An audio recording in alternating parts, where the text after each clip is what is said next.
Su presencia me incomoda. Fueron las palabras exactas que usó mi nuera Vanessa durante la cena de Navidad, frente a toda su familia que había invadido mi casa, como si fueran los nuevos dueños del lugar que yo mismo había comprado con 50 años de trabajo honesto. No lo dijo en voz baja, no lo murmuró para que solo yo escuchara. Lo dijo con esa frialdad calculada de quien sabe que tiene el poder de herir sin consecuencias.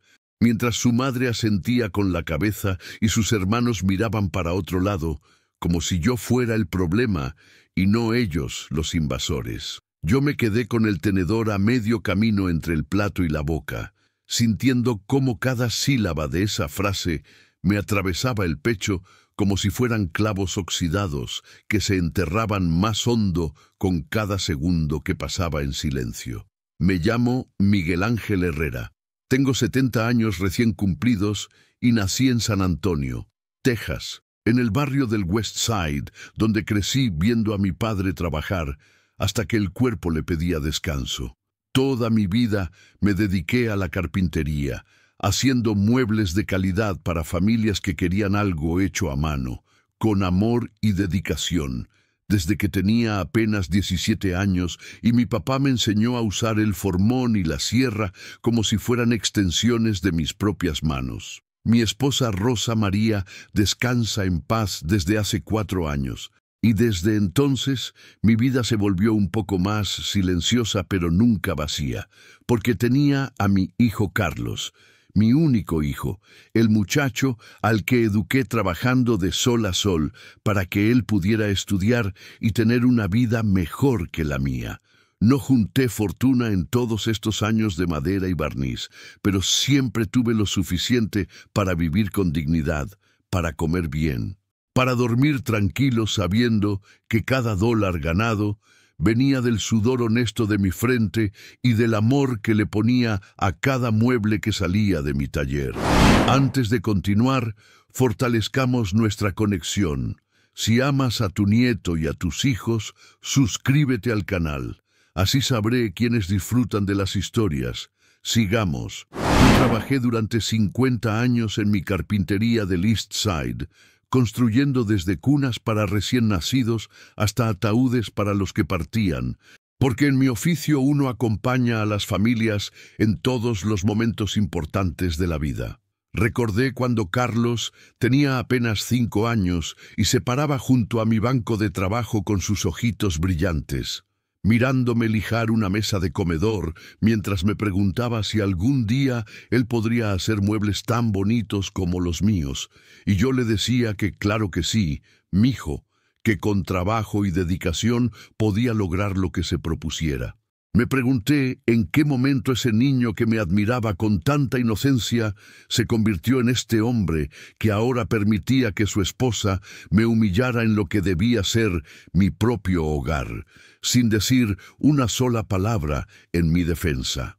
Hace 3 años, cuando Carlos vino a mi casa con la noticia de que había perdido su trabajo en la compañía de seguros donde llevaba 10 años, yo vi el miedo en sus ojos.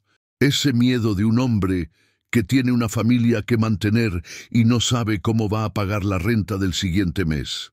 Él me platicó que Vanessa estaba embarazada del segundo bebé, que el apartamento donde vivían en el North Side ya les quedaba chico, que no sabía qué hacer porque los ahorros apenas les alcanzaban para 2 meses más. Yo lo escuché con el corazón apretado, pensando en mi Rosa María que siempre me decía que un padre nunca deja de ser padre, aunque los hijos crezcan, que siempre hay que estar ahí para ellos cuando las cosas se ponen difíciles. Esa misma semana vendí mi taller, el lugar donde había pasado la mitad de mi vida creando con mis manos, donde cada herramienta tenía una historia y cada mancha de barniz en el piso era un recuerdo de algún proyecto especial.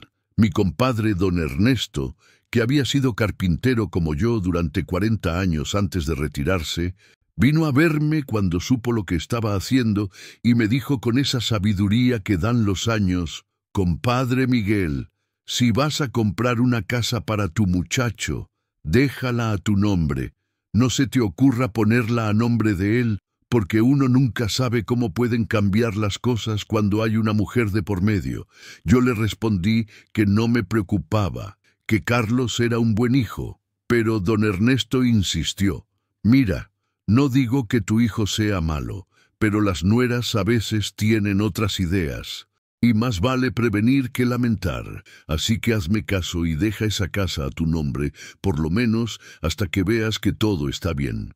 Junté el dinero de la venta del taller con mis ahorros de toda la vida y compré una casa de 3 recámaras en el South Side, una casa modesta pero digna, con un patiecito donde Rosa María hubiera podido plantar sus rosas como tanto le gustaba. Fui a la notaría con todos mis documentos. Firmé los papeles que me pusieron enfrente. Y cuando el notario me preguntó en nombre de quién quedaría registrada la propiedad, recordé las palabras de don Ernesto y le dije que a mi nombre, que ya después vería cómo hacer las cosas. El día que le entregué las llaves a Carlos, vi lágrimas en sus ojos. Me abrazó fuerte y me dijo: «Gracias, papá. No sé cómo voy a pagarte esto. Eres el mejor padre que alguien podría tener». Y yo le respondí que no tenía que pagarme nada, que para eso estaban los padres, para ayudar a los hijos cuando más lo necesitan.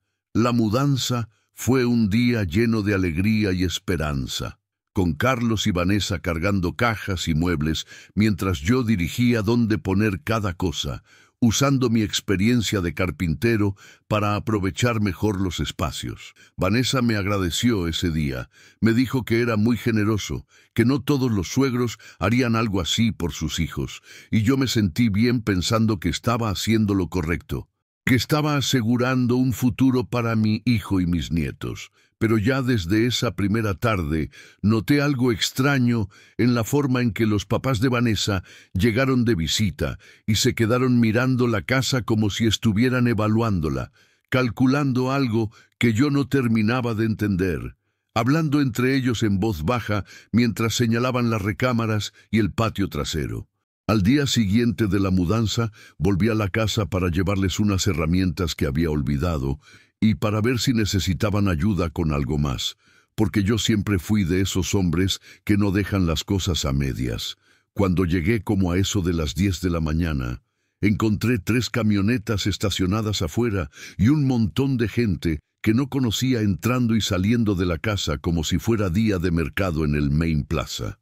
Toqué la puerta y nadie respondió, así que entré nomás porque pensé que con tanto ruido no me habían escuchado, y lo que vi me dejó parado ahí sin poder creer lo que tenía enfrente de mis ojos. La sala estaba completamente tomada por la familia de Vanessa, con los papás de ella sentados en el sofá nuevo que Carlos acababa de comprar, los 2 hermanos de ella desempacando cajas como si vivieran ahí, una prima con sus 2 chamacos corriendo por todos lados. Y hasta una tía que no había visto nunca estaba en la cocina preparando café como si fuera su propia casa. Nadie me saludó cuando entré. Nadie me preguntó cómo estaba ni me ofreció sentarme.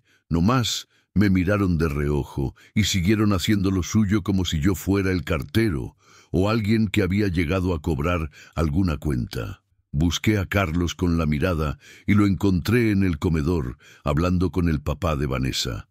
Los 2 inclinados sobre unos papeles que parecían planos o algo así, y cuando me acerqué para preguntar qué pasaba, mi hijo apenas levantó la vista y me dijo que los papás de Vanessa se iban a quedar unos días porque necesitaban un lugar mientras buscaban apartamento. Yo me quedé callado tratando de procesar lo que acababa de escuchar, porque unos días podían significar una semana o podían significar 3 meses. Y además, nadie me había consultado nada ni me había pedido permiso.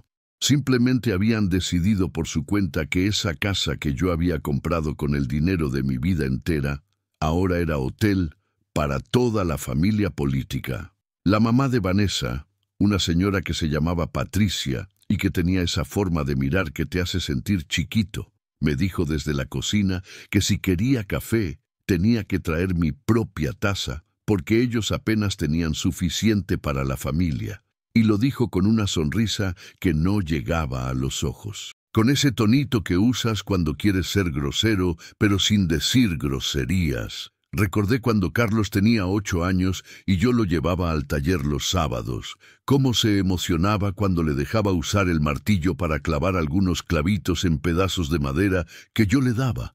Cómo me decía que cuando fuera grande iba a ser carpintero como yo para que pudiéramos trabajar juntos. Y me pregunté en qué momento ese niño que quería pasar tiempo conmigo se convirtió en este hombre, que ahora ni siquiera me defendía cuando su suegra me trataba como un estorbo. Los hermanos de Vanessa, 2 muchachos que se llamaban Derek y Justin, empezaron a mover muebles sin preguntarme nada, cambiando de lugar las cosas que yo había ayudado a acomodar el día anterior con tanto cuidado. Vi cómo agarraron una mecedora de madera que yo mismo había hecho para Rosa María cuando estaba embarazada de Carlos, y la aventaron al garaje como si fuera basura vieja que no servía para nada. Sentí que algo se me revolvía por dentro, una mezcla de coraje y tristeza que me subía por la garganta, pero me aguanté porque pensé que tal vez estaba exagerando, que tal vez solo era cuestión de darles tiempo para que se acomodaran y luego todo volvería a la normalidad. Me quedé parado ahí en medio de la sala como un mueble más, viendo cómo esa familia se apropiaba de los espacios que yo había pagado, sintiendo cómo cada minuto que pasaba me hacía más invisible.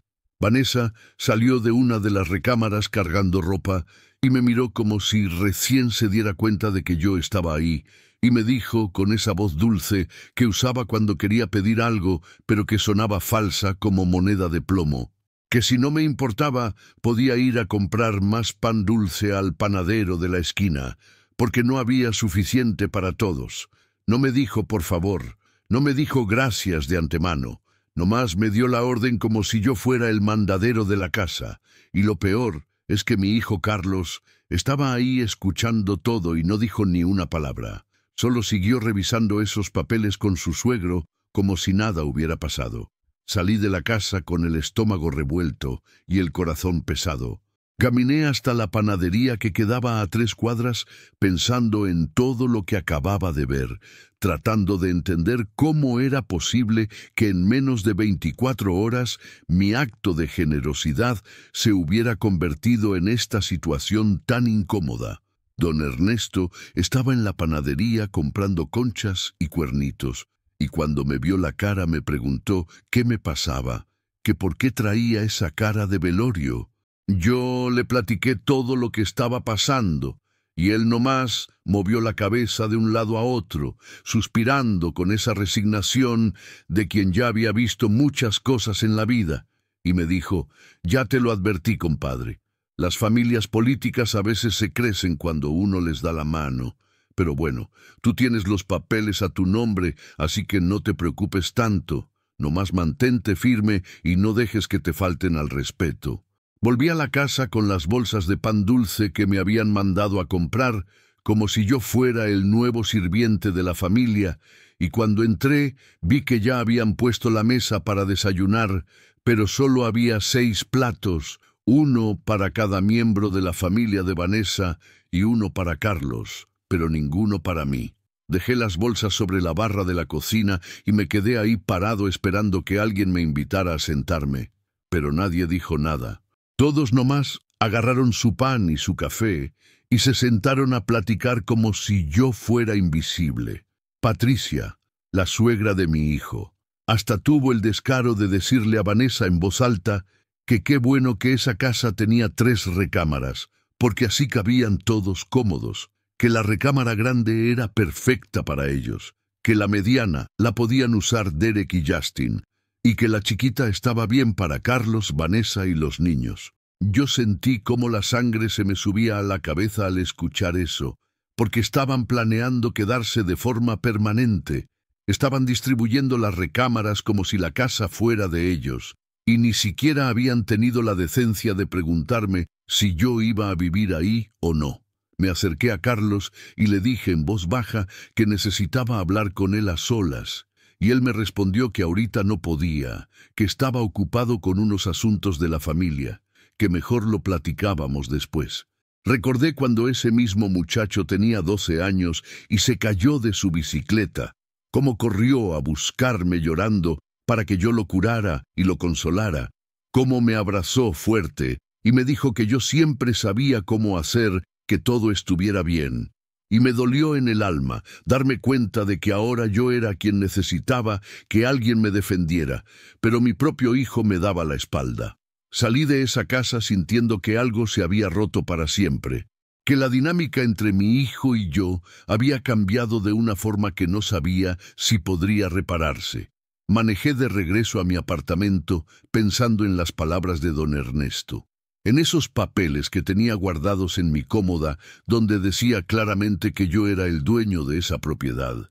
Y por primera vez desde que había comprado la casa, empecé a sentir que tal vez había hecho bien en dejarla a mi nombre. Las siguientes semanas fueron una tortura lenta, donde cada visita a la casa se convertía en una nueva humillación que yo tenía que tragarse en silencio mientras veía cómo la familia de Vanessa se adueñaba más y más de los espacios que yo había pagado.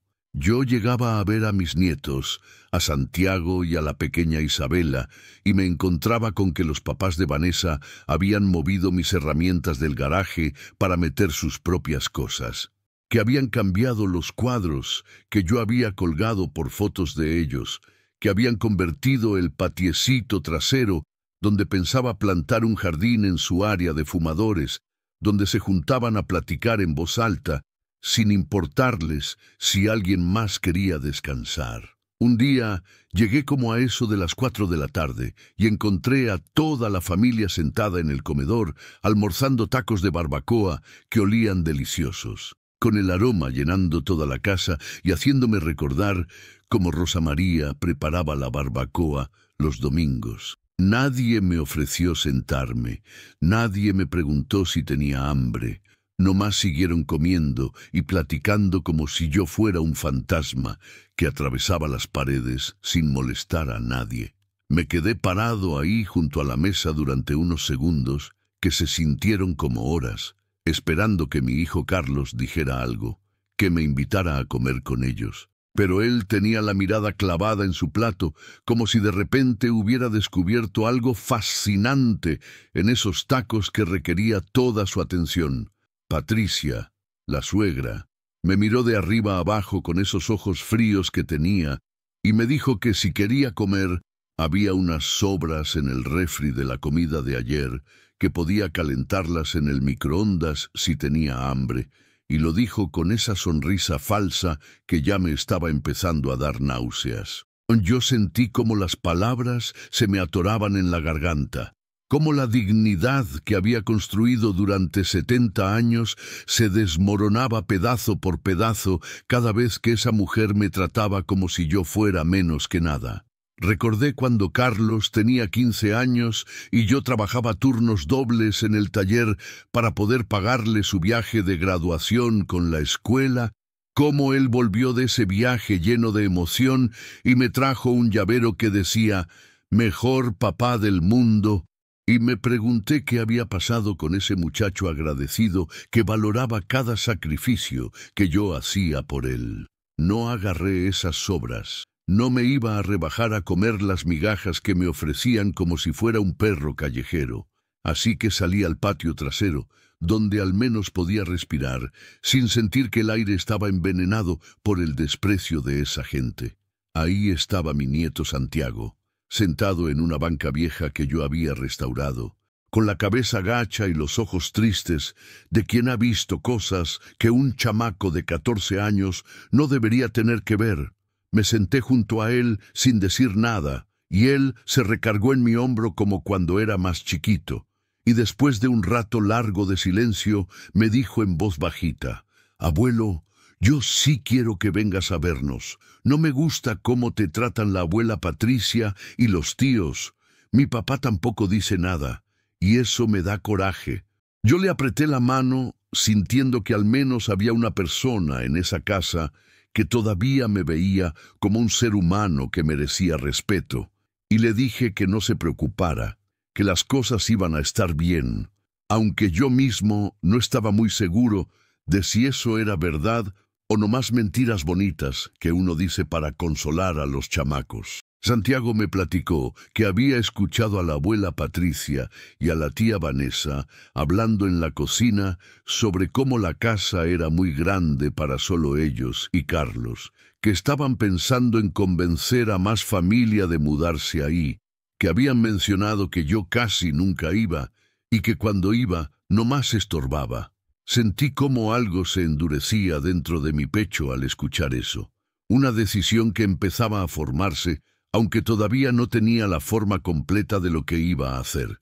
Esa tarde, cuando llegué a mi apartamento, saqué la escritura de la casa del cajón donde la guardaba junto con los documentos importantes. La extendí sobre la mesa de la cocina y leí cada línea con cuidado, confirmando lo que ya sabía, pero necesitaba ver con mis propios ojos. Ahí estaba mi nombre completo, Miguel Ángel Herrera, como único propietario de esa casa del South Side, con todas las firmas y sellos oficiales que hacían de ese papel algo más poderoso que cualquier palabra o promesa. Me acordé de don Ernesto y de su consejo, de cómo me había dicho que dejara la casa a mi nombre. Y en ese momento le agradecí mentalmente por haberme empujado a tomar esa decisión que en su momento me pareció excesiva, pero que ahora se revelaba como la única salvaguarda que tenía. Los días siguientes volví menos a la casa porque cada visita era como recibir una cachetada tras otra, y yo ya estaba cansado de agachar la cabeza y aguantar humillaciones que nadie merecía recibir, mucho menos en una propiedad que uno mismo había comprado. Llamaba a Carlos por teléfono para preguntarle cómo estaban los nietos, y él me respondía con monosílabos, con ese tono de voz de quien está ocupado o simplemente no quiere platicar. Y yo me preguntaba si Vanessa o su familia estaban ahí escuchando, controlando hasta las conversaciones que mi hijo podía tener conmigo. Una tarde me encontré con don Ernesto en el mercado del domingo, entre los puestos de frutas y verduras donde nos gustaba caminar, aunque ya no cocináramos tanto como antes. Él me vio la cara y supo inmediatamente que las cosas no andaban bien. Me invitó a un café en un puesto que vendía pan dulce y café de olla. Y ahí le platiqué todo lo que había pasado en las últimas semanas, cómo me habían ido sacando poco a poco de la casa que yo mismo había comprado, cómo me trataban peor que a un extraño. Don Ernesto me escuchó con paciencia mientras tomaba su café, y cuando terminé de hablar, me dijo algo que se me quedó grabado como si lo hubiera tallado en madera.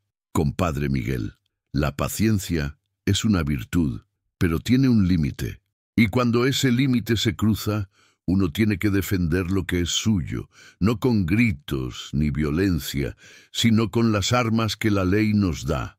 Y tú tienes esas armas en ese papel que guardas en tu casa. Esa noche no pude dormir pensando en las palabras de mi compadre, dándole vueltas en la cabeza a lo que tenía que hacer, sintiendo cómo la decisión se iba solidificando como la madera cuando le pones barniz y dejas que seque al sol. Recordé todos los años que trabajé bajo el sol de Texas, cortando madera, lijando muebles, barnizando sillas y mesas hasta que los dedos me dolían. Todo para darle una vida digna a mi familia, todo para que mi hijo pudiera tener oportunidades que yo nunca tuve. Me pregunté por qué tenía que ser yo quien pagara el precio de su comodidad, por qué tenía que aceptar ser tratado como basura en una casa que llevaba mi nombre en los papeles oficiales. Y la respuesta que me vino fue clara como el agua. No tenía por qué aceptarlo. No tenía que seguir permitiendo que me faltaran al respeto. Al día siguiente saqué la escritura otra vez y la leí completa, palabra por palabra, asegurándome de entender todos los términos legales que ahí aparecían. Busqué en Internet información sobre derechos de propiedad en Texas, leí sobre desalojos y notificaciones oficiales y empecé a armar en mi cabeza un plan de cómo iba a recuperar mi dignidad sin tener que gritarle a nadie ni hacer ningún escándalo. La justicia, pensé, no siempre tiene que ser ruidosa. A veces la justicia más efectiva es la que se ejecuta en silencio, con papeles y firmas, con la ley de tu lado y la verdad protegiéndote como un escudo invisible. Volví a la casa una vez más esa semana, decidido a darles una última oportunidad de tratarme con el respeto que merecía, de reconocer que yo había sido quien les había dado ese techo sobre sus cabezas. Pero lo que encontré fue peor que todo lo anterior, porque ahora ya ni siquiera fingían cortesía, ya ni siquiera pretendían que yo era bienvenido ahí. Esa última visita que hice antes de tomar la decisión final fue como recibir la confirmación de que ya no había vuelta atrás, que el respeto se había perdido completamente y que yo tenía que hacer algo antes de que me borraran del todo de la vida de mi propia familia.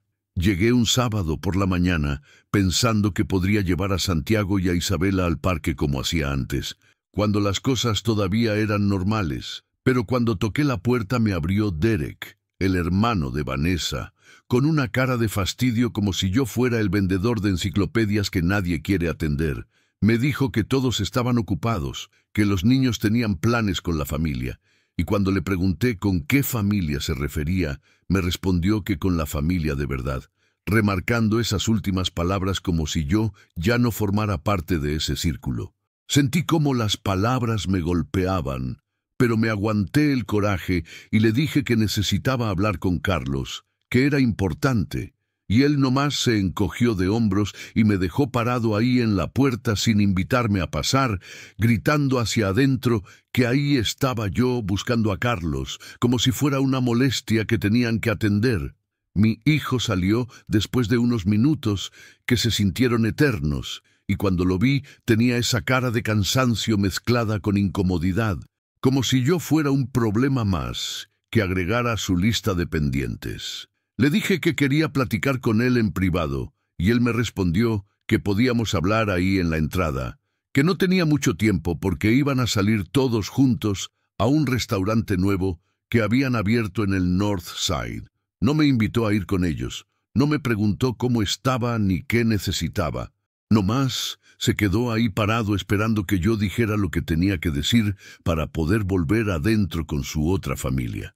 Yo le pregunté si no se daba cuenta de cómo me estaban tratando, si no veía que su familia política me había sacado completamente de la ecuación, y él me dijo, con una voz cansada que yo exageraba las cosas, que los papás de Vanessa solo se estaban quedando temporalmente hasta que encontraran algo propio, que yo debía ser más comprensivo con la situación. Le recordé que esa casa la había comprado yo con mi dinero, con el sudor de 50 años de trabajo, y él me miró con ojos fríos y me respondió que sí, que él lo sabía, pero que también sabía que yo se la había comprado para él, para su familia, y que ahora su familia incluía a los papás de Vanessa que necesitaban ayuda. Recordé cuando Carlos tenía 10 años y otro chamaco de la escuela lo había molestado, cómo vino corriendo a casa llorando y yo lo abracé fuerte diciéndole que nadie tenía derecho a tratarlo mal, que él valía mucho y que siempre iba a tener a su papá para defenderlo de cualquiera que quisiera hacerle daño. Me pregunté dónde estaba ese papá, ahora que yo era quien necesitaba que alguien me defendiera. ¿Dónde estaba ese hijo que antes me veía como su protector y ahora me veía como un estorbo que había que tolerar por obligación? Esa tarde, cuando salí de ahí, decidí que era momento de dejar de ser pasivo, de dejar de esperar que las cosas mejoraran por arte de magia. Así que empecé a tomar acciones concretas sin decirle a nadie lo que estaba haciendo. Fui a mi cuarto y saqué una mochila vieja donde guardé copias de la escritura, recibos de los pagos que había hecho, documentos que probaban que yo era el único dueño de esa propiedad. Organicé todo en folders como si estuviera preparando un proyecto de carpintería, con cada papel en su lugar, con cada evidencia lista para cuando la necesitara. Empecé a comprar mi propia comida y a guardarla en mi apartamento. Dejé de ir a la casa esperando que me ofrecieran algo de comer, porque ya había aprendido la lección de que ahí yo no era bienvenido ni siquiera para compartir una tortilla. Me hice mi propio café en las mañanas. Preparaba mis frijoles y mis huevos revueltos, comía mi pan dulce en la tranquilidad de mi espacio donde nadie me miraba como si fuera invisible. Fue en esos momentos de soledad cuando me di cuenta de que prefería 1000 veces estar solo y en paz que rodeado de gente que me trataba como basura. Llamé a don Ernesto y le dije que necesitaba su consejo sobre algo legal, y él me invitó a su casa, donde platicamos durante horas sobre lo que yo podía hacer con esos papeles que tenía guardados. Mi compadre me explicó que como propietario legal yo tenía todo el derecho de decidir quién vivía en esa casa y quién no, que podía pedir que desalojaran a quien yo quisiera sin tener que dar explicaciones a nadie más que al juez si la cosa llegaba a tribunales. Me platicó de un sobrino suyo que era abogado y que podía asesorarme sin cobrarme mucho, que podía ayudarme a hacer las cosas bien y por la ley para que nadie pudiera decir después que yo había actuado mal. La siguiente semana fui discretamente a visitar al sobrino de don Ernesto, un licenciado joven que se llamaba Ricardo y que tenía su oficina en un edificio modesto del downtown. Le mostré todos mis papeles y él los revisó con cuidado, asintiendo con la cabeza mientras leía cada documento. Y cuando terminó, me miró con una sonrisa pequeña y me dijo que yo tenía un caso muy claro, que la casa estaba a mi nombre y que yo tenía todo el derecho legal de pedir que la desocuparan si así lo decidía. Me explicó el proceso de notificación. Me dijo que necesitaba darles un plazo razonable para que buscaran otro lugar, que todo tenía que hacerse por escrito y con copias oficiales para que quedara registro de cada paso. Yo escuché todo con atención, tomando notas en un cuaderno viejo que había traído, sintiendo cómo cada palabra del abogado me daba más fuerza y más claridad sobre lo que tenía que hacer. Le pregunté cuánto tiempo tomaría todo el proceso, y él me dijo que dependía de qué tan cooperativos fueran ellos, que si aceptaban irse voluntariamente podía ser cuestión de semanas, pero que si se ponían difíciles podríamos tener que ir a corte, y eso podía tardar meses. Yo le dije que prefería hacer las cosas rápido pero bien, que no quería problemas legales, pero tampoco iba a seguir permitiendo que me faltaran al respeto en mi propia propiedad. Salí de esa oficina sintiendo algo que no había sentido en meses, una mezcla de esperanza y determinación que me hacía caminar más derecho, que me quitaba ese peso de los hombros que había estado cargando desde que todo este problema empezó. Pasé por la panadería y me compré unas conchas y unos cuernitos. Me senté en una banca del Milan Park a comerlos tranquilo mientras veía a la gente pasar, y por primera vez en mucho tiempo me sentí dueño de mi propia vida otra vez. Esa noche preparé todo para el siguiente paso. Organicé mis documentos en orden cronológico. Escribí una lista de todas las veces que me habían faltado al respeto para tenerlo claro en mi mente. Y guardé todo en una carpeta que marqué con las palabras Casa Southside. Recordé cuando le enseñé a Carlos a organizar sus herramientas en el taller, cómo le decía que un buen trabajador siempre tiene sus cosas en orden, porque eso habla de la calidad de su trabajo. Y me di cuenta de que ahora yo estaba aplicando esa misma lección, pero para defender mi dignidad en lugar de para hacer un mueble. Decidí que ya no volvería a la casa hasta que tuviera todo listo, hasta que pudiera llegar con los papeles en la mano y con la ley de mi lado, porque sabía que cuando diera ese paso tenía que estar completamente seguro de que no había vuelta atrás. Mientras tanto, seguí mi vida normal. Fui al mercado los domingos. Tomé café con don Ernesto los jueves. Llamé a Santiago de vez en cuando para asegurarme de que estaba bien. Y cada día que pasaba me sentía más fuerte y más decidido a recuperar lo que era mío.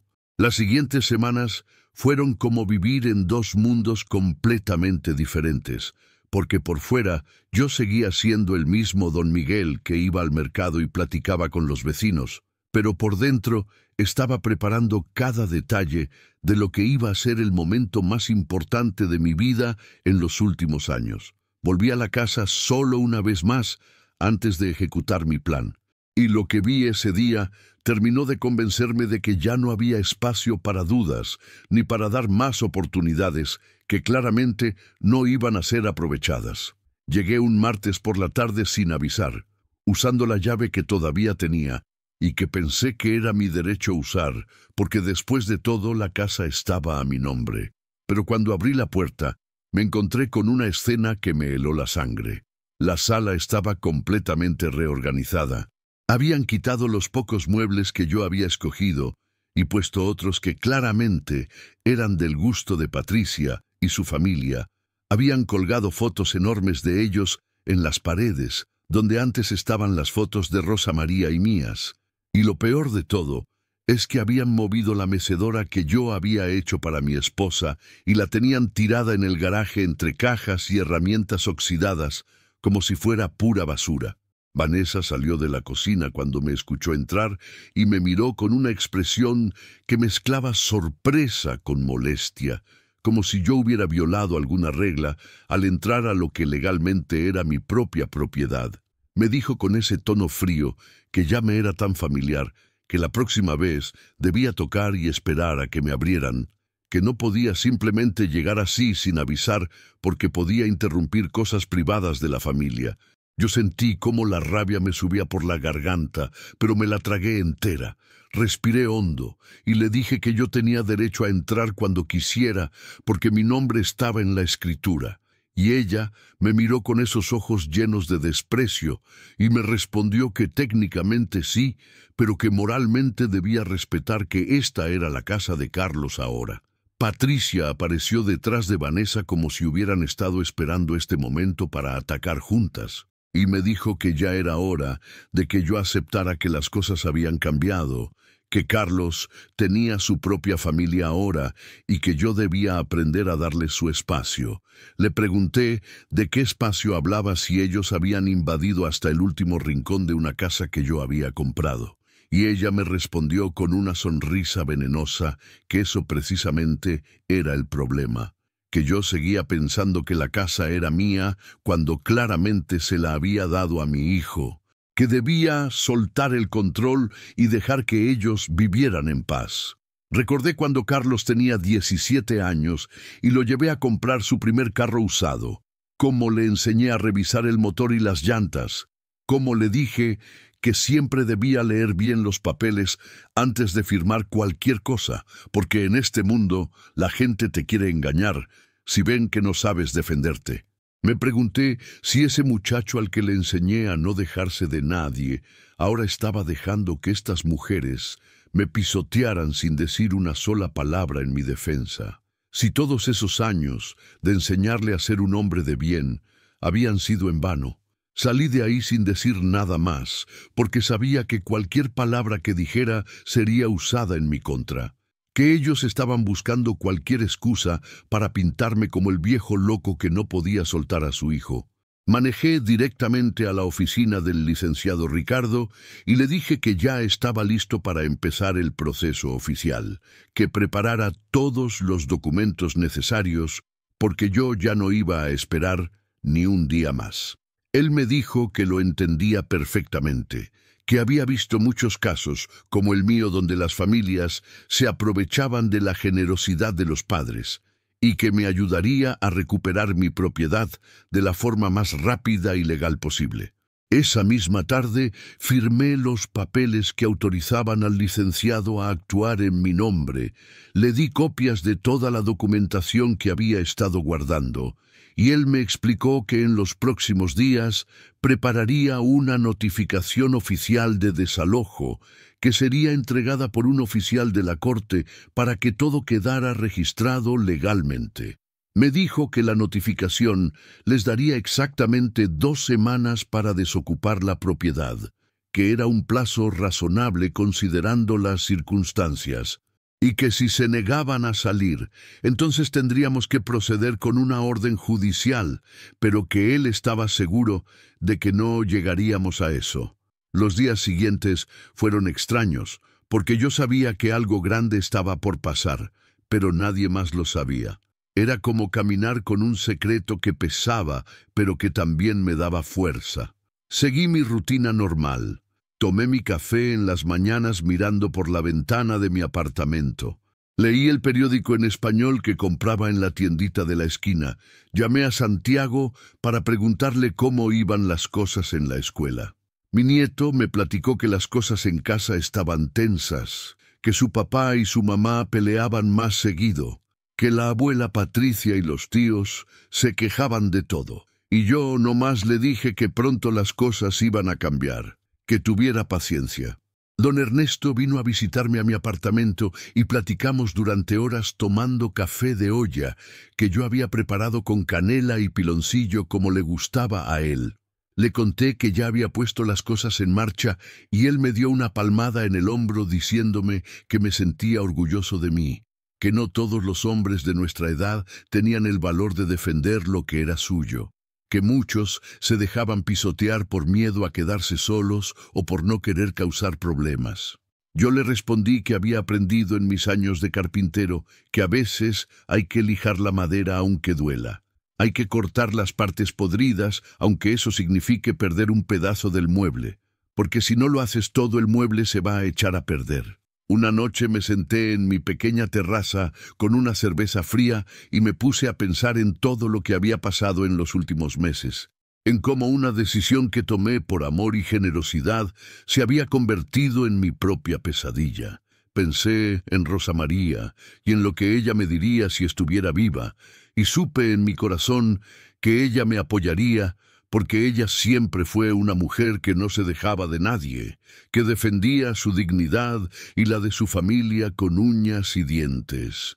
Recordé cuando ella enfrentó a una vecina que había hablado mal de mí, cómo le dijo con voz firme, pero sin gritar, que nadie tenía derecho a faltarle al respeto a su esposo.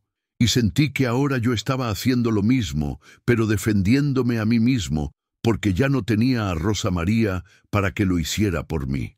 El licenciado Ricardo me llamó un viernes por la mañana para avisarme que los papeles ya estaban listos y que el oficial de la corte los entregaría el lunes siguiente antes del mediodía. Me preguntó si estaba seguro de seguir adelante, y yo le respondí que nunca había estado más seguro de algo en mi vida, que esto no era venganza sino justicia, que yo no estaba haciendo nada malo, sino simplemente ejerciendo mis derechos como propietario legal de esa propiedad. Él me dijo que tenía razón, que muchas veces la gente confunde defender tus derechos con ser malo o vengativo, pero que en realidad lo malo era dejarse pisotear y perder tu dignidad por miedo al qué dirán. Ese fin de semana lo pasé tranquilo pero alerta, sabiendo que en 48 horas todo iba a cambiar, que iba a haber gritos y reclamos y probablemente mi hijo iba a llamarme furioso. Limpié mi apartamento de arriba a abajo. Organicé mis herramientas viejas que tenía guardadas, até las plantas del pequeño balcón que tenía y me preparé mentalmente para lo que venía.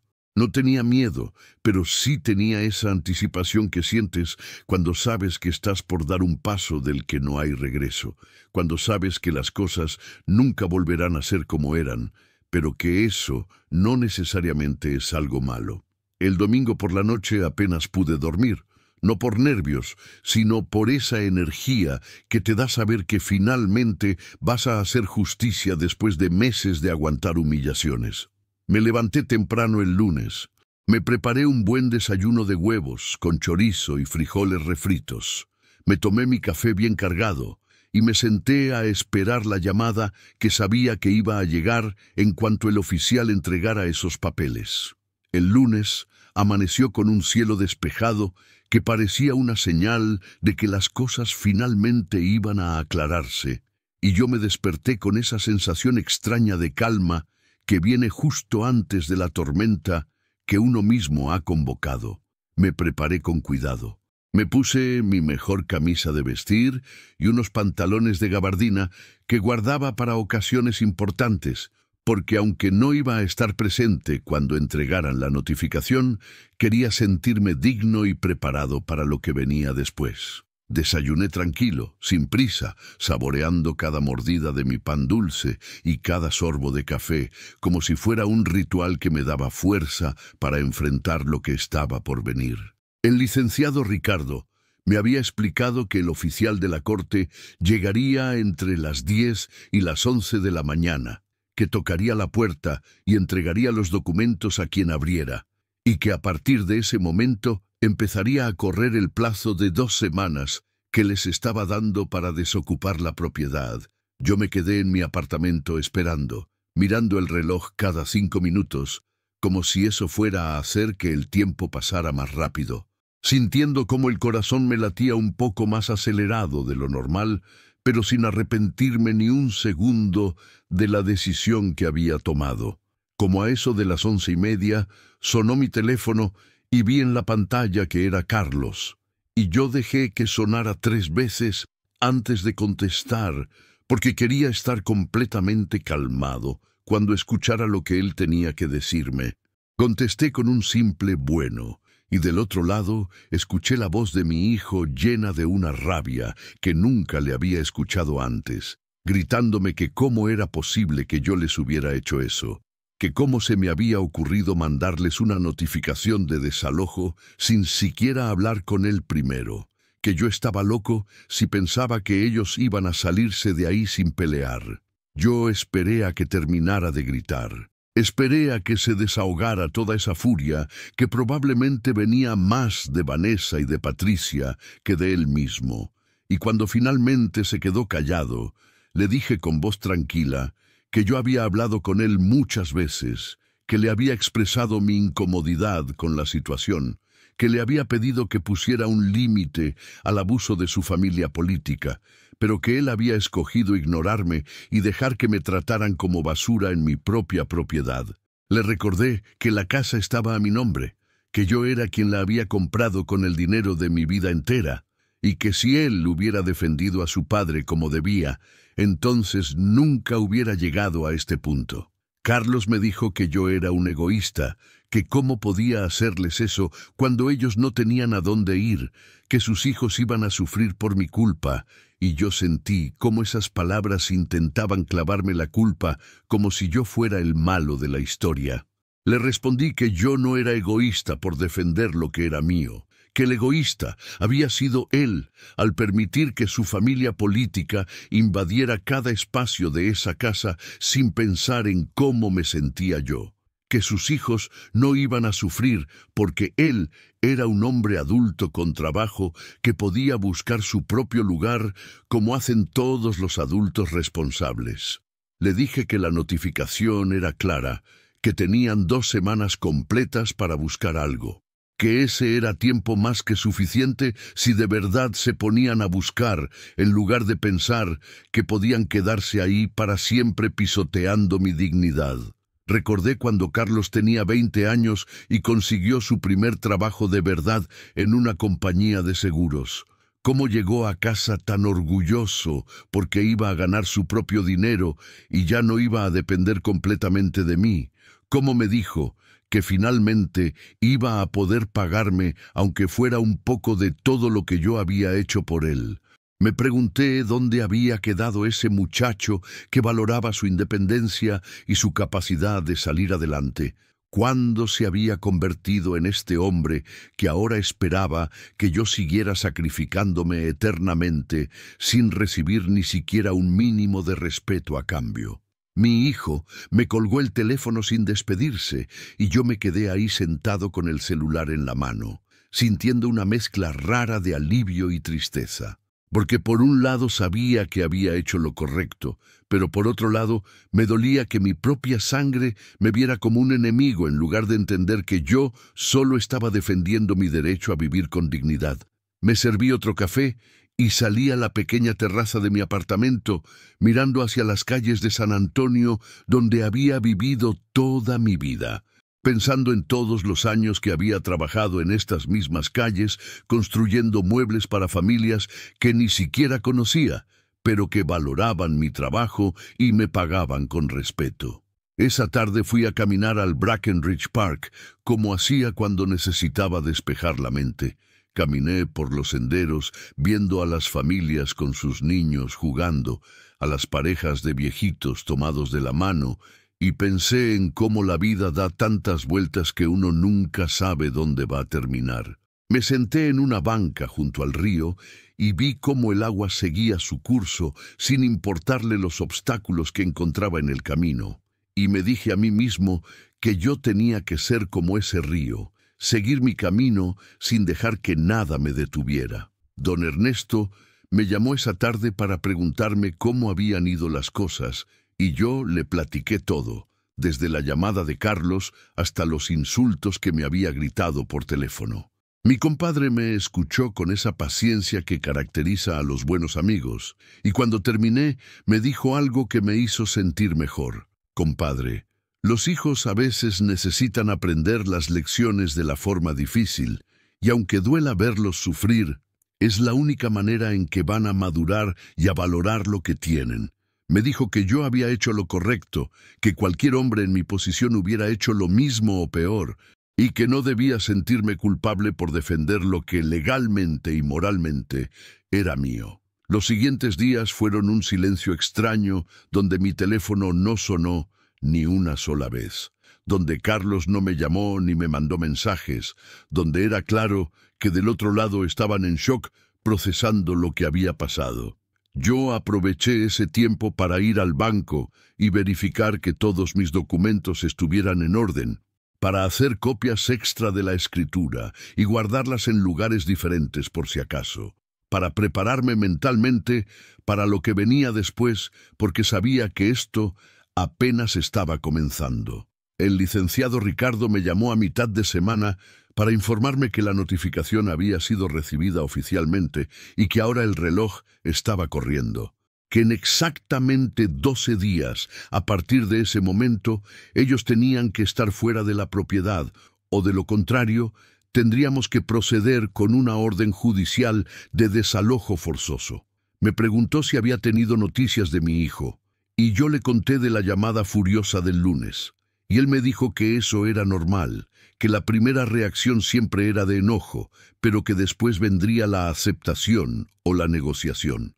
Pasé esos días en una especie de limbo emocional, porque por un lado me sentía liberado de haber finalmente tomado acción, pero por otro lado me dolía el silencio de mi hijo y la distancia que ahora existía entre nosotros. Me pregunté si algún día él entendería que yo no había hecho esto por maldad, sino por necesidad, que un hombre no puede vivir sin dignidad, aunque ese hombre sea su propio padre, que hay límites que no se deben cruzar ni siquiera en nombre del amor familiar. Santiago me mandó un mensaje de texto una noche, corto pero significativo.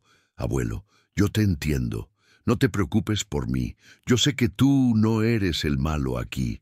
Esas pocas palabras me llenaron los ojos de lágrimas porque significaban que al menos una persona en esa familia todavía me veía como el hombre digno que yo había sido siempre, que no todo estaba perdido, que había esperanza de que alguien de mi sangre entendiera que defender tus derechos no te hace una mala persona.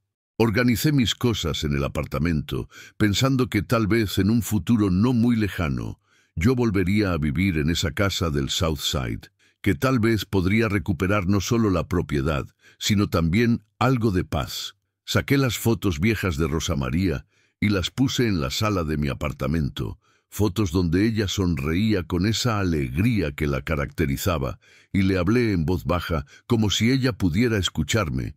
Le dije que esperaba estar haciendo lo correcto, que esperaba que ella estuviera orgullosa de mí por no dejarme pisotear.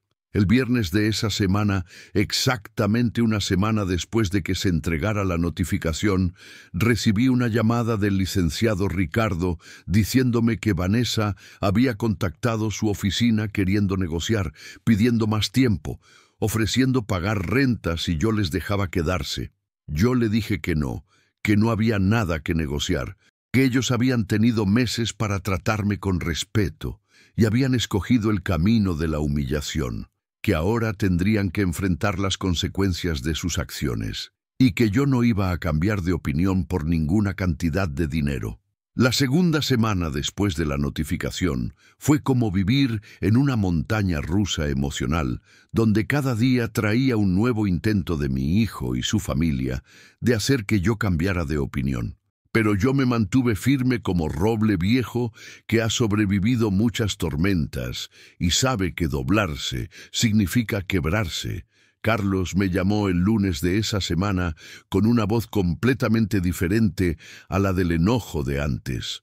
Ahora sonaba desesperado y casi suplicante, diciéndome que por favor reconsiderara mi decisión, que ellos ya estaban buscando apartamento, pero que 2 semanas no era suficiente tiempo para encontrar algo decente y hacer la mudanza. Yo escuché todo lo que tenía que decir sin interrumpirlo. Esperé a que terminara de hacer su caso como si fuera un abogado defendiendo a un cliente culpable, y cuando finalmente se quedó en silencio esperando mi respuesta, le dije con voz calmada, pero firme, que 2 semanas era exactamente el tiempo que el licenciado había considerado justo y razonable. Que si ellos se hubieran puesto a buscar desde el día 1, en lugar de gastar energía en estar enojados conmigo, ya tendrían opciones sobre la mesa. Le recordé que cuando él necesitó ayuda, yo no le pedí 2 semanas ni 2 meses para pensarlo, que yo actué inmediatamente vendiendo mi taller y usando mis ahorros, porque así es como un padre ayuda a un hijo. Pero que él no había tenido la misma consideración conmigo cuando yo necesitaba que me defendiera del abuso de su familia política. Mi hijo intentó otro ángulo.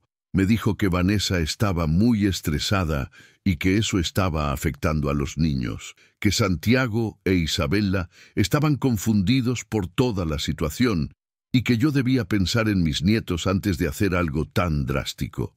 Esas palabras me dolieron porque sabía que estaba usando a los chamacos como escudo emocional, tratando de hacer que la culpa me carcomiera hasta que cediera, pero yo también sabía que los niños iban a estar bien porque su padre tenía trabajo y capacidad de encontrar un lugar para vivir, y que en todo caso esta situación les iba a enseñar una lección valiosa sobre consecuencias y respeto que ninguna escuela les podía dar. Le respondí que yo pensaba en mis nietos todos los días, que precisamente por ellos no podía permitir que crecieran viendo cómo su abuelo era tratado como basura sin hacer nada al respecto, que qué tipo de ejemplo les estaría dando si me dejaba pisotear sin defender mi dignidad. Le dije que cuando Santiago y Isabela fueran adultos iban a entender que su abuelo no era un hombre malo, sino un hombre que sabía poner límites, y que esa era una lección mucho más importante que la comodidad temporal de quedarse en una casa que no les pertenecía.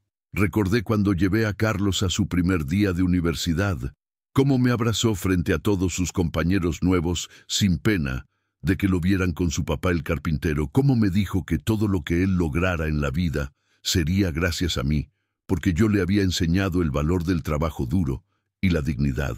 Me pregunté cuándo exactamente se le había olvidado ese valor de la dignidad, en qué momento había decidido que la comodidad de su esposa y sus suegros era más importante que el respeto hacia el hombre que le había dado todo. Esa misma semana, Patricia, la suegra, tuvo el descaro de buscar mi número y llamarme directamente, y cuando contesté, me soltó un discurso lleno de veneno sobre cómo yo era un hombre cruel y egoísta que estaba destruyendo una familia por puro orgullo. Me dijo que ella nunca había visto a un padre comportarse de esa manera, que en su familia los padres se sacrificaban por sus hijos hasta el final sin pedir nada a cambio, que yo debía avergonzarme de lo que estaba haciendo. Yo la dejé hablar hasta que se cansara, escuchando cada insulto sin alterarme. Y cuando finalmente hizo una pausa para respirar, le dije con una calma que hasta a mí me sorprendió que precisamente el problema era ese, que yo me había sacrificado toda mi vida por mi hijo, pero que eso no significaba que tenía que permitir que ella y su familia me faltaran al respeto en mi propia propiedad. Le dije que era muy fácil hablar de sacrificio cuando uno era quien estaba recibiendo todos los beneficios, que ella y su familia habían invadido mi casa sin pagar un solo peso de renta, que me habían tratado como sirviente y después como estorbo, y que ahora que yo estaba ejerciendo mis derechos legales, ella venía a darme lecciones de moral como si yo fuera quien había hecho algo malo. Le recordé que la casa tenía mi nombre en la escritura, que ningún sermón ni manipulación emocional iba a cambiar ese hecho legal, y que ella y toda su familia tenían exactamente 7 días más para empacar sus cosas y encontrar otro lugar donde vivir, porque yo no iba a dar ni un día de extensión. Patricia me gritó que yo me iba a arrepentir, que iba a perder a mi hijo y a mis nietos para siempre por mi terquedad. Y yo le respondí que si Carlos escogía el lado de la gente que no me respetaba, entonces tal vez era mejor perderlo ahora que seguir viviendo en esta farsa donde yo fingía que todo estaba bien cuando claramente nada lo estaba. Le dije que los lazos familiares no eran cadenas que te obligaban a aguantar cualquier abuso, que el amor también necesitaba respeto para sobrevivir, y que ella y su familia habían matado cualquier respeto que yo pudiera tener hace meses cuando decidieron tratarme como invisible. Después de esa llamada, me senté en mi sillón viejo, sintiendo una mezcla de agotamiento y determinación, porque cada conversación era como una batalla que drenaba mi energía, pero que también me recordaba por qué estaba haciendo todo esto. Me preparé un café bien cargado y saqué mi cuaderno donde había estado escribiendo todo lo que sentía durante estos meses difíciles. Un cuaderno que pensaba darle a Santiago algún día para que supiera la verdad completa de lo que había pasado, para que entendiera que su abuelo no había actuado por maldad, sino por necesidad. Escribí en ese cuaderno sobre cómo me sentía en ese momento, sobre la soledad de tener que defender tu dignidad cuando nadie más está de tu lado, sobre el dolor de ver a tu propio hijo convertirse en un extraño que permite que te maltraten. Escribí también sobre la fuerza que había descubierto en mí mismo, esa fuerza que no sabía que tenía hasta que me vi obligado a usarla, esa capacidad de decir no aunque todo el mundo te esté diciendo que eres el malo por poner límites. Don Ernesto vino a visitarme esa tarde y platicamos durante horas mientras tomábamos café y comíamos pan dulce que él había traído de la panadería.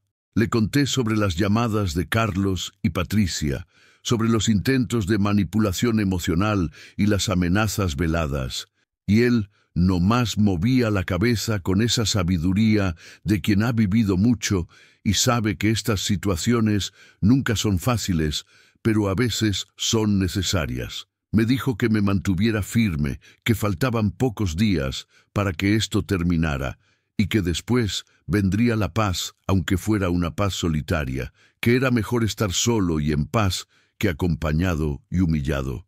El miércoles de esa segunda semana, 5 días antes de que se cumpliera el plazo, Vanessa apareció en mi apartamento sin avisar, tocando la puerta con una insistencia que casi parecía desesperación. Yo abrí y la encontré ahí parada con los ojos rojos, como si hubiera estado llorando, y por un momento casi sentí lástima hasta que recordé todas las veces que ella me había humillado sin mostrar ni un ápice de remordimiento. Me dijo que necesitaba hablar conmigo, que por favor le diera 5 minutos de mi tiempo. Y yo la dejé pasar no porque quisiera escuchar más súplicas, sino porque quería que viera que yo no era el monstruo que probablemente ella había pintado en su cabeza. Vanessa se sentó en mi sofá y empezó a hablar rápido como si tuviera miedo de que yo la interrumpiera, diciéndome que ella entendía que había cometido errores, que tal vez había sido muy dura conmigo, que ella solo estaba tratando de ayudar a sus padres, que estaban pasando por un momento difícil. Yo la escuché sin expresión en la cara, sin darle la satisfacción de verme ablandado por sus palabras cuidadosamente escogidas. Y cuando terminó su discurso, le dije que el problema no era que ella hubiera ayudado a sus padres. El problema era que lo había hecho a costa de mi dignidad y sin pedirme permiso en una casa que era legalmente mía. Le recordé la cena de Navidad donde ella me había dicho frente a toda su familia que mi presencia la incomodaba.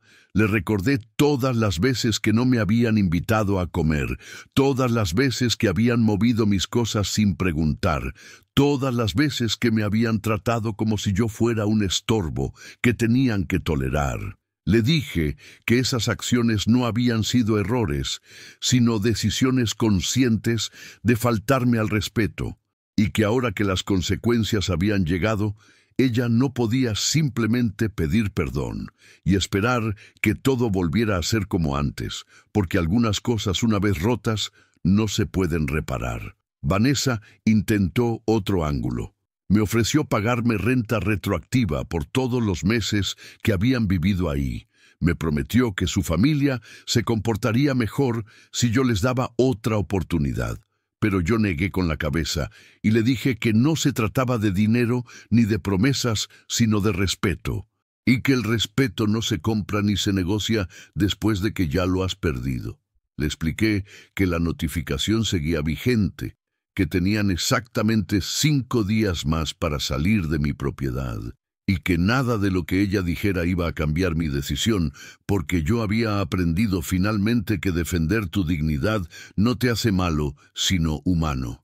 Cuando Vanessa se fue de mi apartamento, supe que ese había sido el último intento de negociación, que ahora solo quedaba esperar a que se cumpliera el plazo, y ver si ellos iban a salir voluntariamente, o si iba a tener que llamar al alguacil para que los sacara.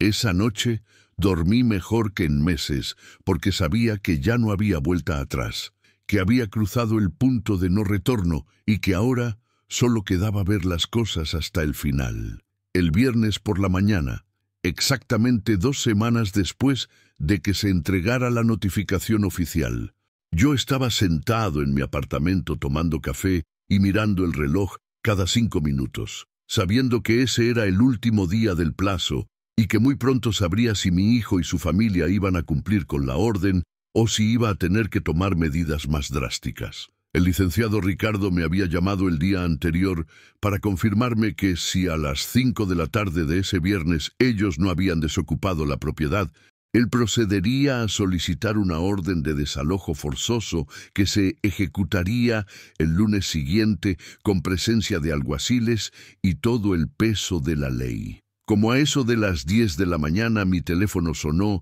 y era Carlos. Y cuando contesté, escuché en su voz una mezcla de derrota y resentimiento que me hizo sentir una punzada en el pecho, pero que no fue suficiente para hacerme cambiar de opinión.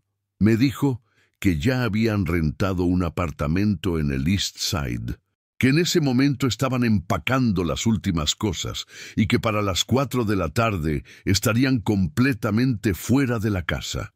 No me dio las gracias por haberles dado tiempo, no se disculpó por todo lo que me habían hecho pasar, simplemente me informó de los hechos con una frialdad que dejaba claro que el daño en nuestra relación era profundo y tal vez permanente. Yo le dije que me parecía bien, que agradecía que al menos hubieran respetado el plazo legal y no me hubieran obligado a llegar a un desalojo forzoso. Y él me respondió con un tono amargo que no lo estaba haciendo por mí, sino por sus hijos, que no quería que Santiago e Isabela tuvieran que vivir el trauma de ver a los alguaciles sacarlos de su casa. Le dije que entendía perfectamente sus razones y que esperaba que esta experiencia le enseñara algo sobre respeto y límites. Pero él me cortó a media frase, diciéndome que no necesitaba mis lecciones, que yo ya había dejado muy claro lo que pensaba cuando decidí echarlos a la calle. Recordé cuando Carlos tenía 25 años y vino a pedirme consejo sobre si debía casarse con Vanessa. Cómo platicamos durante horas en mi taller mientras yo barnizaba una mesa y él me ayudaba a lijar las patas. Cómo me dijo que ella era la mujer de su vida, pero que tenía miedo de no ser suficiente para ella y su familia. Yo le dije en ese momento que si él se sentía así desde antes de casarse, entonces tal vez debía pensarlo mejor. pero él insistió en que el amor lo conquistaba todo, y yo terminé apoyando su decisión, porque uno nunca puede elegir la vida de los hijos, aunque vea los errores que están a punto de cometer. Me pregunté si ese día en el taller había sido el momento en que todo empezó a torcerse, si yo debía haber sido más firme en mis advertencias sobre lo que veía en esa familia que ahora me había causado tanto dolor. Después de colgar con Carlos, me quedé sentado en mi sillón sintiendo un vacío extraño en el pecho, porque aunque sabía que estaba haciendo lo correcto, no podía evitar sentir tristeza por la fractura que esto había causado en mi relación con mi único hijo. Don Ernesto me había dicho que el tiempo cura muchas heridas, que tal vez, en unos meses o años, Carlos entendería que yo no había actuado por maldad, sino por necesidad. Pero en ese momento, esas palabras me sonaban a consuelo vacío, porque la realidad era que yo había perdido a mi hijo en el proceso de recuperar mi dignidad. Como a las 2 de la tarde, decidí manejar hasta la casa del South Side, no para confrontar a nadie, ni para supervisar la mudanza, sino simplemente porque sentía que necesitaba estar cerca en ese momento tan importante. Necesitaba ver con mis propios ojos que finalmente mi pesadilla estaba terminando. Me estacioné en la calle a unas 3 casas de distancia, desde donde podía ver claramente la entrada, pero donde ellos no me verían fácilmente si salían. Y ahí me quedé sentado en mi camioneta vieja observando el movimiento de gente entrando y saliendo con cajas y muebles. Vi a Patricia y a su esposo cargando bolsas y maletas con caras de furia contenida. Vi a los hermanos de Vanessa, Derek y Justin, subiendo el sofá a una camioneta de mudanza que habían rentado. Vi a Vanessa misma supervisando todo con esa expresión de derrota que probablemente nunca pensó que tendría que usar en esta situación. Pero lo que más me dolió fue ver a Santiago ayudando a cargar cajas con lágrimas corriéndole por la cara, y a la pequeña Isabela, sentada en el porche abrazando su muñeca favorita, sin entender completamente por qué tenían que irse de la única casa que ella recordaba como su hogar. Cada caja que salía de esa casa era como ver una parte de mi sacrificio siendo finalmente reconocida. Cada mueble que cargaban era la confirmación de que yo sí había tenido el poder todo este tiempo y simplemente había escogido no usarlo hasta que no me dejaron otra opción. Vi cómo sacaban esa mesa del comedor donde tantas veces me habían excluido de las comidas familiares. Vi cómo bajaban las fotos enormes de la familia de Vanessa que habían colgado en las paredes como si fueran los dueños del lugar. Y sentí una mezcla de satisfacción y tristeza que era difícil de procesar. Carlos salió de la casa cargando la última caja grande como a eso de las 3:30, y por un momento nuestras miradas se cruzaron a través de la distancia. Yo en mi camioneta y él en el porche de la casa que yo había comprado para ayudarlo. No hubo gestos de reconciliación, no hubo señales de arrepentimiento de ninguno de los dos. Solo ese momento de reconocimiento mutuo de que las cosas habían cambiado para siempre y que no había vuelta atrás. Él desvió la mirada primero y subió la caja a la camioneta. Cerró las puertas traseras con más fuerza de la necesaria y se metió a la casa una última vez para verificar que no quedara nada. Yo vi cómo toda la familia se subía a sus vehículos como una procesión de derrota, con Patricia siendo la última en salir aventando las llaves de la casa sobre el buzón, en un gesto de desprecio final que no me afectó en lo más mínimo, porque esas llaves ya no significaban nada ahora que ellos se iban. Las camionetas arrancaron una tras otra y se perdieron por la calle. Y yo me quedé ahí sentado, viendo cómo se alejaban, sintiendo que un peso enorme se levantaba de mis hombros, pero también sabiendo que el precio de mi dignidad había sido alto. Esperé unos 20 minutos para estar completamente seguro de que no iban a regresar por algo olvidado. Y después salí de mi camioneta y caminé lentamente hacia la casa que ahora estaba completamente vacía, excepto por mis derechos de propiedad, que siempre habían estado ahí, aunque ellos habían tratado de ignorarlos.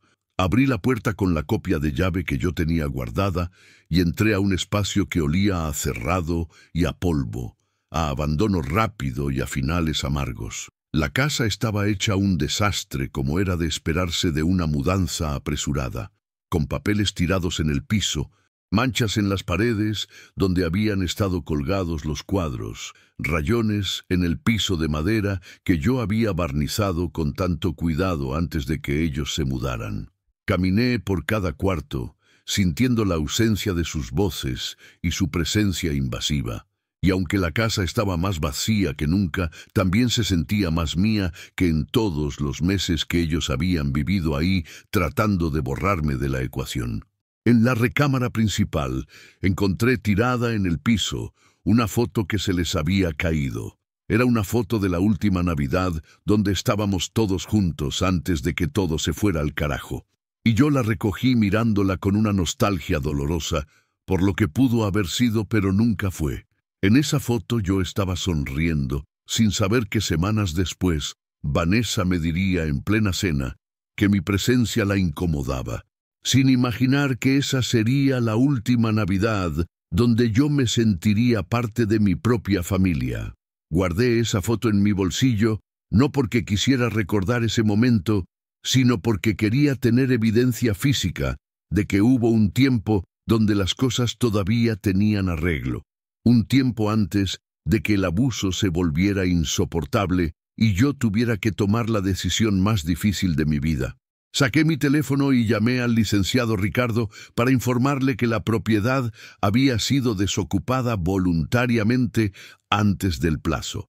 Y él me felicitó diciéndome que muchas veces estos casos terminaban en drama legal, pero que yo había manejado todo con una firmeza que había obligado a la otra parte a respetar la ley. Cerré la puerta de esa casa vacía, sabiendo que muy pronto volvería para empezar el proceso de hacerla mía otra vez, de limpiarla y restaurarla y llenarla con mi propia presencia, en lugar de con los fantasmas de quienes habían tratado de robarme no solo mi propiedad, sino también mi dignidad. Manejé de regreso a mi apartamento sintiendo algo que no había sentido en meses, una sensación de paz mezclada con victoria silenciosa, sabiendo que yo no había ganado una batalla familiar, sino que había recuperado mi derecho a vivir sin humillaciones. Esa noche me preparé una cena decente. Puse música de mariachi que me gustaba escuchar cuando Rosa María estaba viva, y brindé solo en mi cocina pequeña por la justicia que finalmente se había hecho, aunque hubiera costado un precio tan alto.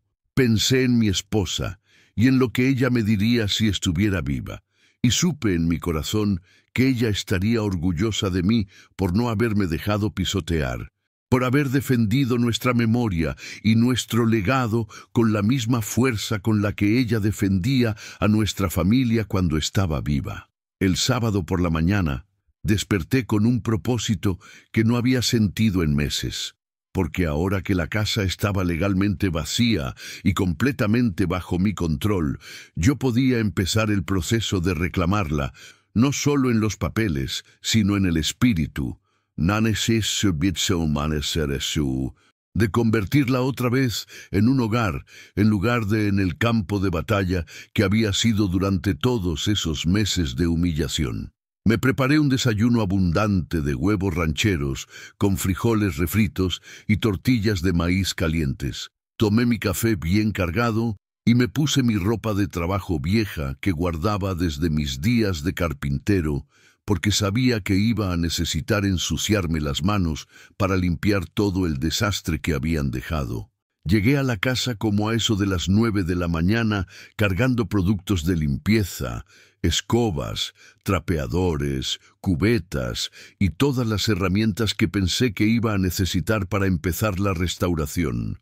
Abrí todas las ventanas para que entrara el aire fresco de la mañana y para sacar ese olor a encierro y despedida apresurada que llenaba cada rincón.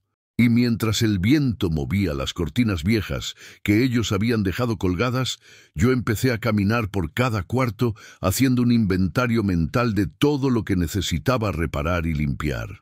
La sala tenía manchas en las paredes donde habían estado colgados los cuadros enormes de la familia de Vanessa, hoyos de clavos que necesitaban ser rellenados y pintados, y el piso de madera tenía rayones profundos donde habían arrastrado muebles sin ningún cuidado.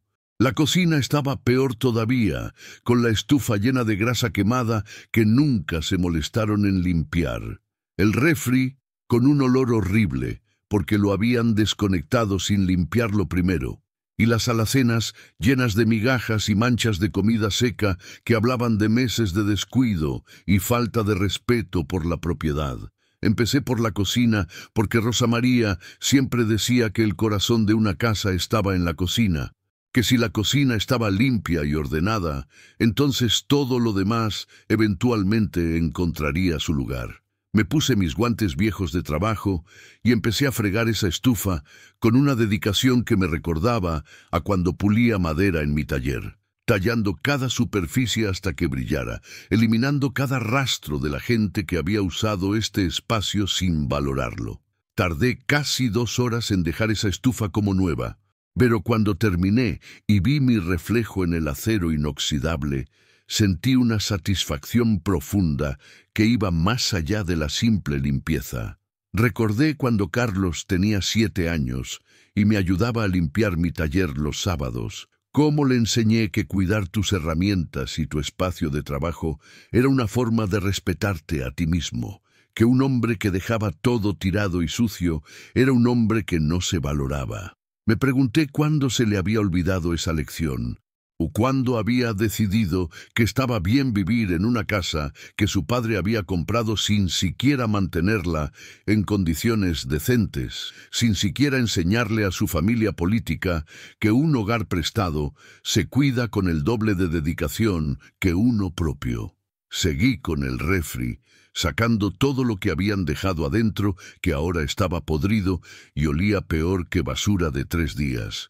Limpiando cada estante y cada cajón con agua y jabón, hasta que el olor desapareció y el blanco del plástico volvió a brillar como cuando la casa era nueva. Llené 3 bolsas grandes de basura solo de la cocina, cosas que ellos habían dejado atrás en su prisa por salir, empaques vacíos y trastes rotos, y comida que ya no servía, y cada bolsa que sacaba era como eliminar un pedazo más de su presencia de mi espacio. Para el mediodía ya había terminado la cocina completa y me sentía cansado pero satisfecho, así que me preparé un café en la estufa limpia usando la cafetera vieja que yo había dejado guardada en una caja y que ahora recuperaba su lugar en la barra. Me senté en el piso de la sala porque todavía no había muebles y tomé ese café mirando por la ventana hacia el jardín trasero que estaba completamente descuidado, lleno de maleza y basura que habían tirado ahí como si el patio fuera un basurero en lugar de un espacio que podía ser bonito con un poco de cuidado. Don Ernesto llegó como a eso de la 1 de la tarde con tacos de barbacoa y refrescos, diciéndome que sabía que yo iba a estar ahí trabajando y que no podía dejarme solo en un día tan importante. Nos sentamos en el piso de la sala a comer esos tacos que sabían a victoria, platicando sobre todo lo que había pasado y sobre los planes que yo tenía para restaurar completamente la casa. Mi compadre me dijo que estaba orgulloso de mí, que no muchos hombres de nuestra edad tenían el valor de defender lo suyo hasta el final, y yo le agradecí por haber estado ahí desde el principio, aconsejándome que dejara la casa a mi nombre, porque sin ese consejo nada de esto hubiera sido posible.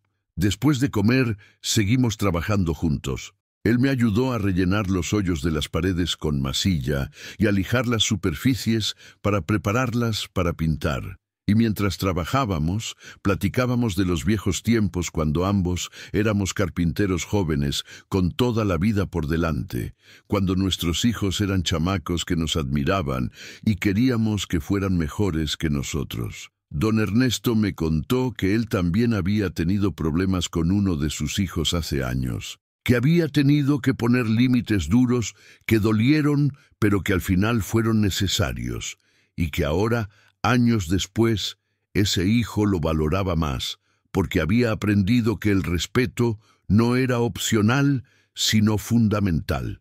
Para las 5 de la tarde, cuando don Ernesto se fue, yo seguí trabajando solo, limpiando los baños que estaban asquerosos con manchas de jabón seco y cabello por todos lados, fregando las regaderas, hasta que el azulejo blanco volvió a verse blanco en lugar de gris, organizando el closet de blancos que habían dejado hecho un desastre con toallas sucias tiradas en el piso. Cada espacio que yo limpiaba era como recuperar un pedazo de mi dignidad, como borrar las huellas de quienes habían tratado de hacerme invisible en mi propia propiedad. Cuando cayó la noche yo estaba exhausto, pero no quería irme todavía.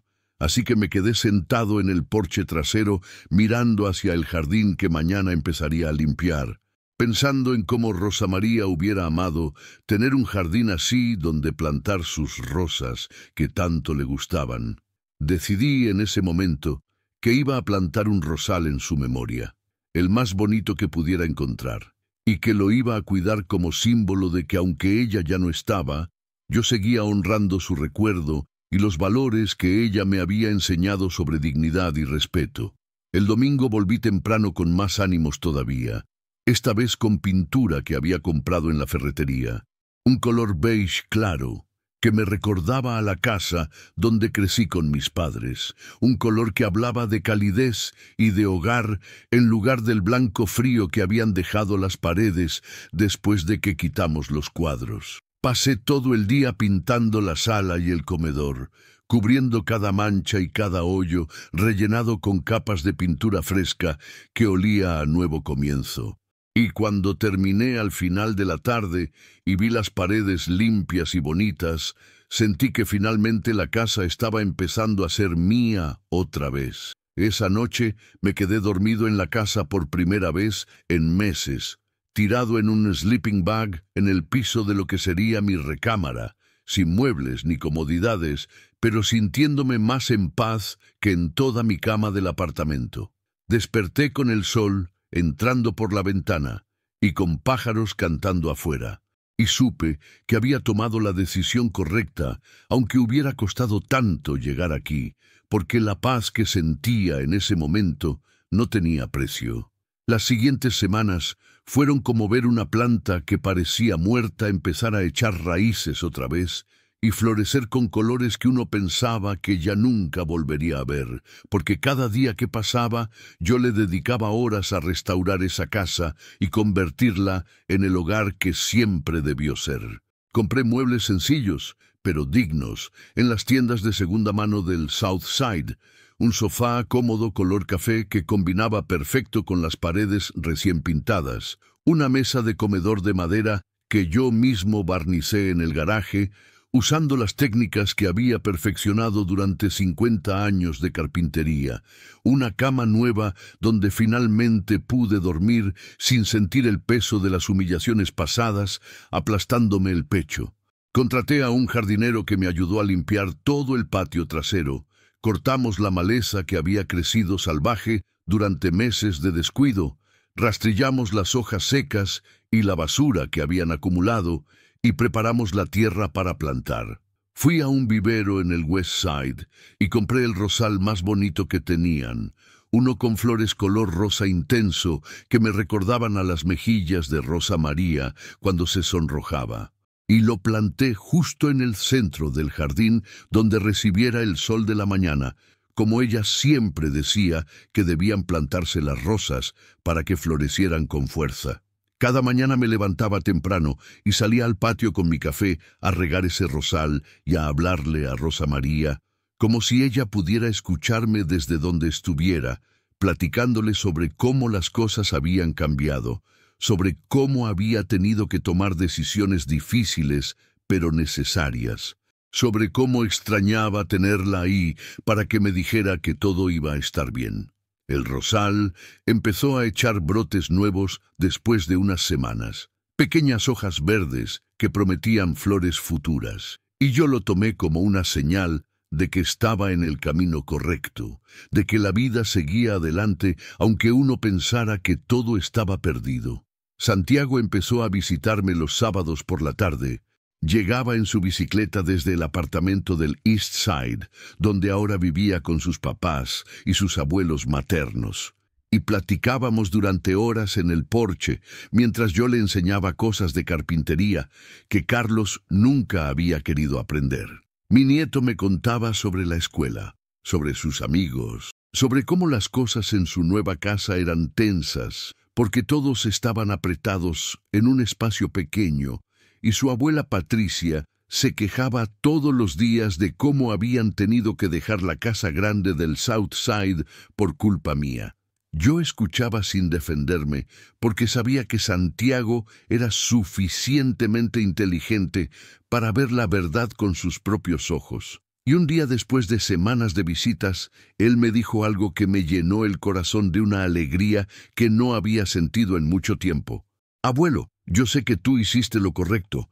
Mi papá no debió dejar que te trataran así, y cuando yo sea grande, quiero ser como tú, alguien que defiende su dignidad sin importar lo que los demás digan. Le apreté el hombro sintiendo que al menos había una persona de mi sangre que entendía que no todo estaba perdido, que había esperanza de que los valores que yo había tratado de enseñar no se habían muerto completamente.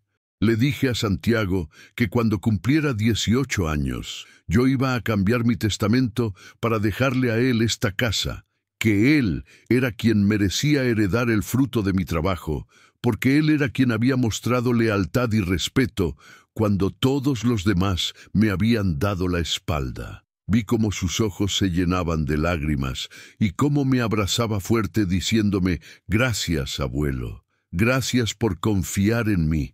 Y yo le respondí que no tenía que agradecer nada, que la confianza se ganaba con acciones y que él se la había ganado completamente al seguir viniendo a verme, cuando su familia probablemente le decía que yo era el malo de la historia.